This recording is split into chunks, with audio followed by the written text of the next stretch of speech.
안녕하세요, 가치아입니다. 5월 23일 목요일 국내 시장이 마감되었습니다. 자, 오늘 코스피는 오전장에는 좋지 못했지만 오후장에는 그래도 많이 돌려 세운 것 같아요. 다만 동시호가에 0.25% 밀리면서 마무리는 조금 아쉬웠던 것 같습니다. 그리고 코스닥도 굉장히 비슷한 흐름이었었고요. 전날과 거의 비슷하게 마무리되었죠. 그리고 코스피 상위 종목들을 보면 역시 오늘은 반도체 관련주가 빨간불이 들어왔었고, 또 자동차 관련주는 현대차나 조금 빠졌다면 기아는 다시 한번 빨간불이 들어왔습니다. 그리고 그 외의 종목들을 보면 그렇게 썩 흐름이 좋지 않았던 것 같고요. 또 코스닥도 결과적으로 보합으로 마무리되었지만 전체적인 흐름은 좋지 못했던 것 같습니다. 펄어비스만 상승다운 상승이 나왔고, 그 외에는 오늘 썩 좋지 않은 흐름이었습니다. 그리고 코스피의 수급을 살펴보면 오늘은 다행히도 외국인의 많은 순매수가 들어왔고요. 또 그에 못지않게 기관의 순매도도 나왔습니다.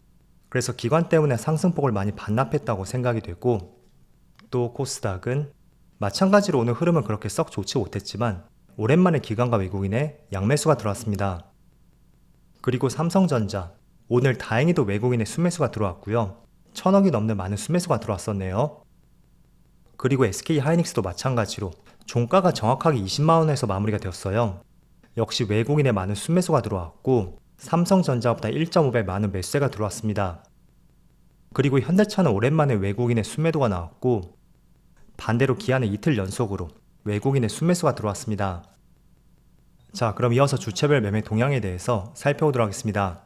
5월 23일 외국인이 가장 많이 매수한 종목은 SK하이닉스, 삼성전자, 기아, 현대일렉트릭, 풍산, 이렇게 순서대로 매수했고, 반도체 관련주를 독보적으로 많이 매수했어요. 이어서 기관은 현대차, 하나솔루션, LG화학, 현대중공업, 하이브, 이렇게 순서대로 매수를 했습니다. 자, 이어서 해외 증시를 보겠습니다. 오늘 새벽에는 엔비디아의 실적 발표가 있었죠. 하지만 미국 시장이 종료되고 시간에서 발표가 되었던 만큼 장중의 시장 흐름에는 큰 영향을 미치지 못했습니다.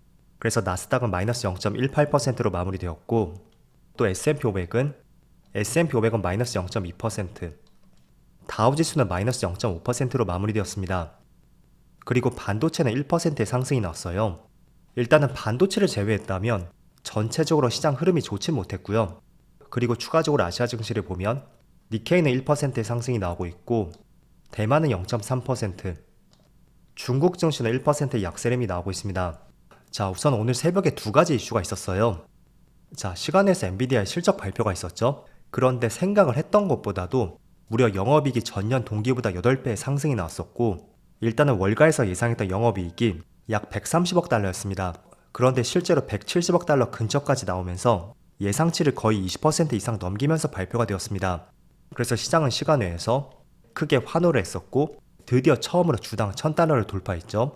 물론 종가는 949달러였는데 시간에서 6% 급등이 나왔고 1000달러를 돌파하면서 마무리가 되었어요.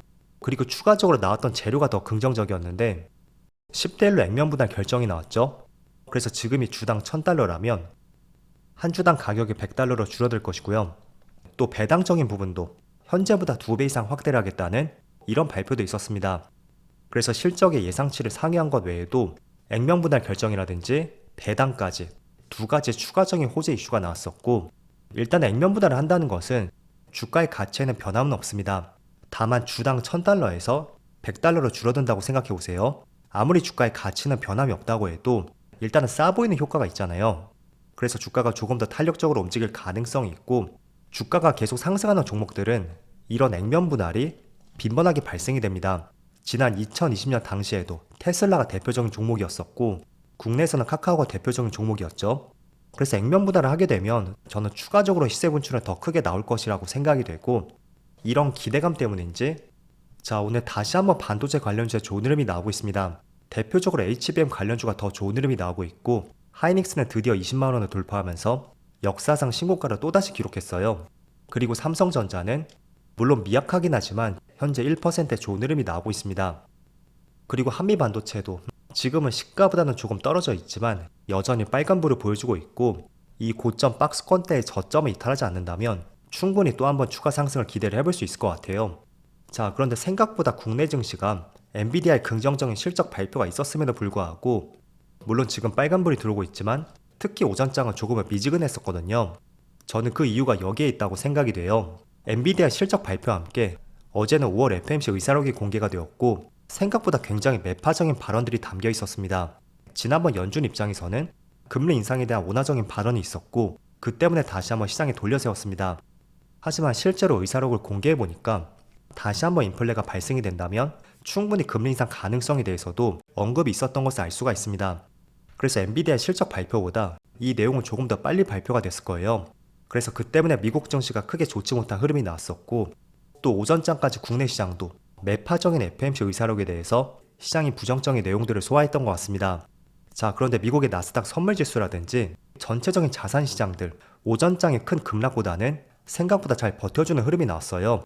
그래서 다소 매파적인 발언이 있었다고 해도 시장이 오후장의 흐름을 돌려 세우지 않았을까, 저는 그렇게 생각이 되고, 어쨌든 매파적인 발언이 나왔지만 시장에 큰 충격을 주지 못했다라는 것은 조금 더 긍정적인 부분에 포커스를 맞춰볼 수 있는 타이밍이 될 수 있다고 생각이 됩니다. 그래서 FMC의 매파적인 발언은 저는 오전장에 소화가 되었다고 생각이 되고, 지금부터는 엔비디아의 실적, 그리고 나아가서 AI 산업에 대한 기대감, 그런 것들에 조금 더 주목할 필요가 있다고 생각이 됩니다. 그래서 오늘의 시장 흐름에 대해서 한번 간략하게 말씀드렸고요. 자, 그리고 어제 현대차의 급등이 나왔었잖아요. 그래서 저도 재료를 찾지 못했었는데 한 가지 매우 의미 있는 내용을 말씀드려 볼게요.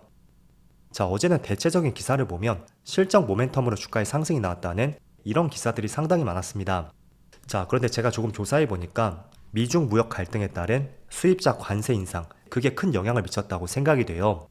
자, 지난 14일날 미국에서 전기차 관세를 25%에서 100%로 올리겠다는 발표가 있었고, 또 전기차 배터리도 7.5%에서 25%로 올리겠다는 발표가 있었습니다. 그리고 유럽 측에서는 전기차 보조금에 대해서 빠른 시일 내에 조사를 마무리 지을 것이고, 또 7월부터는 관세 인상을 검토하겠다는 발표가 있었습니다. 그래서 중국의 관세 인상에 대해서 미국과 유럽 측으로부터 선제적으로 한 대 맞았다고 할 수가 있잖아요. 자, 그런데 어제 22일날 보도가 하나 나왔는데 중국 측에서도 마찬가지로 유럽과 미국 자동차에 대해서도 관세 인상을 검토하겠다는 발표가 나왔습니다. 자, 그래서 이런 이유 때문에 국산 자동차에 대한 기대감이 커졌다고 할 수가 있고 반사 이익을 받지 않을까, 이런 기대감으로 주가의 상승이 나왔다고 생각이 됩니다. 그래서 자동차 관련주는 실적 부분이라든지 또는 다시 한번 현대차가 수소 쪽으로 확대를 하겠다는 이런 발표도 나왔었죠. 물론 다 복합적으로 작용이 되었을 거예요. 하지만 어제의 상승의 가장 큰 이유는 저는 유럽과 중국 간의 관세 전쟁, 그게 가장 키포인트가 되었다고 생각이 되고, 이런 내용도 한번 추가적으로 생각을 해보세요. 자, 어쨌든 이 부분은 당장의 실적보다는 기대감으로 주가의 상승이 나왔다고 할 수가 있습니다. 하지만 외국인의 큰 매수 물량이 들어왔었고, 또 최근에 박스권을 돌파했다는 것은 어제도 말씀을 드렸지만 추가적인 상승을 기대해볼 수 있다고 말씀드렸습니다. 물론 오늘은 2.7%의 약세림이 나오고 있지만 저는 매우 건전한 조정이라고 생각이 돼요. 만약에 조정이 나온다면 이 박스권 상단 26만원 근처, 그 근처에서 반등이 나올 가능성도 있으니까 그 점도 기술적인 부분으로 참조를 해보시고요. 그리고 또 다른 재료, AI 전력 수요가 7년 뒤에는 80배나 증가할 것이라는 굉장히 자극적인 기사가 나왔습니다. 그래서 미국에서는 원전 관련주가 굉장히 많이 상승이 나왔잖아요.